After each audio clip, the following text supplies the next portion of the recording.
오늘의 마지막 영상입니다. 자, 그 질문의 배열인데요. 161쪽이요.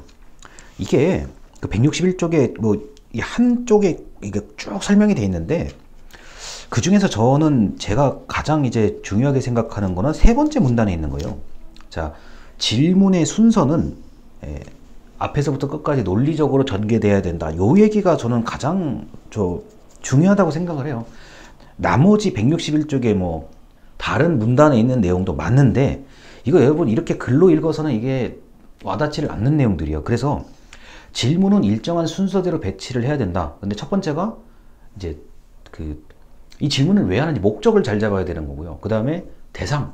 이게 도대체 누구한테 질문을 해야 되냐? 만약에 저 같은 경우는 이 지금 영상을 보고 계시는 17명, 18명의 여기 계신 분들한테 뭔가를 물어보려고 그러면은 이분들에 맞게 제가 질문을 해야 될 거 아니에요. 만약에 안 맞는 질문을 하면은 이상하잖아요, 그것도요. 그리고 자, 설문을 배치할 때 자, 일정한 순서대로 배치한다 라고 하는 거. 그리고 몇 개를 할지, 뭐 20개를 물어볼지, 뭐 10개를 물어볼지, 5개를 물어볼지 이런 것들. 그리고 아까도 얘기를 했지만 자, 시범조사는 필수적인 겁니다. 자, 그래서 시범조사가 안 돼 있으면 이게 자, 다 물어놓고 다 잘못했다고 얘기 받으면은 그 연구는 못 합니다. 그 조사 못 해요. 자, 그래서 그 161쪽에 맨 아래 보면은 세모칸 이렇게 세모난 게 나와요. 뭐 깔때기식 배열 방식이라는 게 있고, 자, 그 다음에 162쪽에 위에서 두 번째 줄입니다. 삼각형. 이게 역삼각형, 삼각형 모양이 있는데, 뭐 이렇게 배치한다, 저렇게 배치한다, 이거는 정답이 없어요. 없고요. 주제가, 이게 주제 자체가 심각한 주제라 그러면은 앞쪽에는 쉬운 문제를 해서 뒤쪽으로 갈수록 좀 생각해보는 문제를 만드는 게 맞는 것 같고, 아예 주제 자체가 너무 일반적이고 쉽다 그러면은 이런 거 고민할 것도 없어요. 그냥 오히려 그 저번 시간에 배운 명목척도 있죠. 명목척도를 잘 꾸며야 되는 부분도 있어요. 이게 너무 일반적이고 다 아는 내용을 조사한다 그러면은 뭐 답이 어느 정도 보이거든요, 사실은요. 그러면 누가 응답했는지가 제일 중요할 수도 있어요. 뭐 이게 남성이 응답을 했냐, 여성이 응답을 했냐, 아니면 청소년이 응답을 했냐. 그러면 명목척도가 마지막엔 제일 중요할 수도 있어요. 이런 조사들은요. 쉬운 설문 같은 경우는. 근데 어려운 설문은 처음에 첫 질문부터 너무 어려워지면 뒤에 거 아예 안 볼 수도 있어요. 그래서 이 질문은 그 주제, 대상에 맞춰서 그 각각이 다 다르다 보시면 되겠습니다. 자, 그리고 그 어디냐면요. 자, 161쪽에 위에서 네 번째 문단에 이런 게 있어요. 자, 신뢰도를 측정하기 위해서 유사한 질문을 일부러 포함하는 경우가 있다. 자, 유사한 질문끼리만 이렇게 배치하면은 이게 응답자가 그 눈치를 채기 때문에 중간중간마다 이게 뭐 1번, 뭐 2, 3번에 한번 묻고 그 비슷한 내용을 뭐 17번, 18번에 한번 묻고 뭐 25번, 26번에 한번 묻고 이렇게 유사하면서도 서로 다른 질문을 해서 이 사람이 끝까지 응답을 잘하는지 아닌지를 보고 싶은 게 바로 질문의 배열이라고 할 수 있습니다. 자, 그래서 이 신뢰도를 측정하기 위해서 일부러 비슷한 질문을 분산 배치한다는 것까지 보시면 되겠습니다.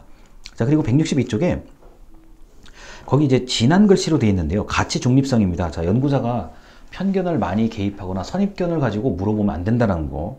자, 이게 의도가 분명히 사실 있긴 있는데 이게 너무 노출되면은 답변 자체가 좀 그 편향된 답변이 나올 수 있다는 점 이건 조심하셔야 됩니다.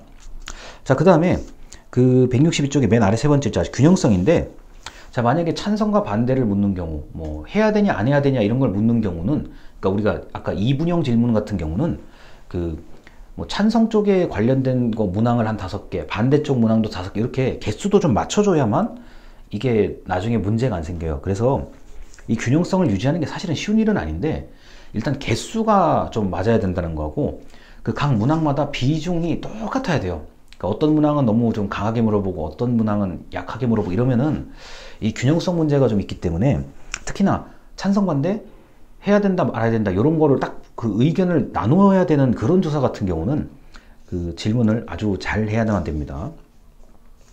자, 그리고 자 163쪽에 위에서 그 7, 8번째 중에 베타성과 그러니까 포괄성, 총망라성이라는 단어보다 베타성과 포괄성이 지켜져야 된다 그러는데 자, 이게 이게 딱딱 구분이 돼야 된다는 거. 베타성은 딱 구분이 돼야 된다는 거. 지금 교과서를 보면은 뭐 소득이 얼마입니까 하는데 뭐 어떤 소득 구간이 일부러 없는 경우도 그런 건 안 돼요. 뭐 소득은 뭐 100만 원 미만, 100만 원 미만, 100만 원 이상, 뭐 200만 원 미만 이런 식으로 이게 딱딱 짜여져 있어야 된다는 게 바로 이 포괄성을 얘기하는 거고, 그 다음에 베타성이라는 거는 중복되면 안 된다. 똑같은 질문을 이게 너무 이렇게 물어보면 안 된다는 건데, 아까 얘기했던 그 신뢰도 조사 같은 경우는 어느 정도는 그게 물어봐야 되는 질문들이 정해져 있는 연구 대상인 거고요.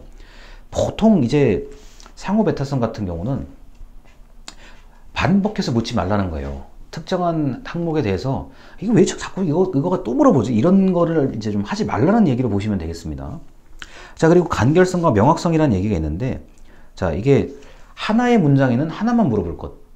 그러니까 하나의 문장에 두세 개 물어보면 이게 안 되거든요. 그래서 하나의 문장에 하나만 물어볼 것. 만약에 물어보고 싶은 게 많다 그러면 그 문장을 많이 만드세요. 그게 제일 좋습니다. 자, 그 다음에 명확성.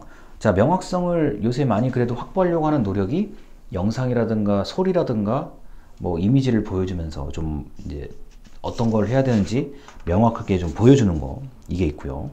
자, 그래서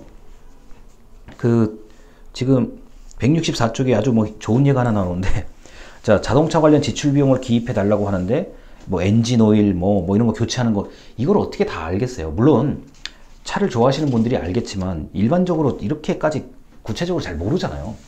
보통 뭐 이렇게 카센터 1년에 한 번 가냐 두 번 가냐로 알죠. 그 다음에 정기검사 받은 걸로 알지. 이걸 알겠어요. 그래서 너무 복잡하게 물어보면은 싫어해요. 그 다음에 너무 복잡하게 물어보면 결국에 무슨 문제가 생기냐, 포괄성과 베타성 문제에 걸리게 돼 있다는 거. 그래서 이렇게 질문의 원칙이 여러 가지가 있다는 거 알아두시면 되고요. 자, 165쪽 같은 경우도 뭐 많은 얘기가 있습니다만, 그 중간에 보면은 사전검사, 프리테스트를 실시한다가 전 제일 중요하다고 봐요. 이거를 옆 사람한테 안 물어보면 이게 좀 답이 없다라고 보시면 되겠습니다. 그래서 사전검사를 실시한다가 이제 가장 중요한 얘기라고 할 수 있겠습니다. 자, 그래서 자, 이렇게 그 사전검사에 대한 얘기는 요거까지 하고요. 그래서 오늘 이제 그 배열과 원칙까지 얘기를 드렸는데, 뭐 질문은 아무래도 중립적으로, 그 다음에 균형을 맞춰서 해야 된다, 그 다음에 베타성과 포괄성 원칙을 지켜야 된다라고만 보시면 되고, 나머지 얘기들은 이미 우리가 겪었던 거잖아요. 그러니까 그렇게 어렵지 않게 이해를 하실 수 있을 겁니다. 자, 그래서 이렇게 해서 뭐 이제 거의 뭐 중간고사 범위까지는 완전히 다 확보가 된 것 같고요. 자, 이제 우리가 이 영상 이제 중간고사 끝나고 나면 아마 5월달일 거 아닙니까? 그래서 5월달 한 달 동안 배우는 내용이 이제 조사방법론을 다 이제 끝나야 한다고 보시면 되고, 이제 6월달에 기말고사를 앞두고는 거기에 맞게 또 뭐 할 수 있는 게 있죠. 그래서 한 번쯤은 이제 간단하게 뭐 질문 5개, 6개 정도 만들어 볼 수 있는 그런 방법들을 좀 소개를 해드리고, 아무래도 제가 해야 될 일 중에 하나가 예시, 샘플을 좀 보여드리는 거예요.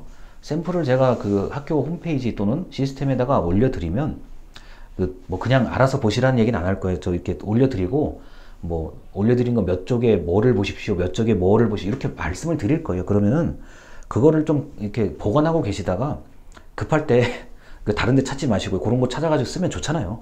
그렇게 해야 돼요. 왜냐하면 이게 전문가들도, 여러분 이게 전문가들도 설문을 구성하는데 엄청 애를 먹어요. 그리고 실수 많이 합니다. 전문가라고 다 하는 거 아니에요. 실수 많이 합니다. 그래서 그런 것들을 제가 좀 도와드릴 수 있는 방법을 찾아드리도록 하겠습니다. 영상 여기까지입니다. 감사합니다.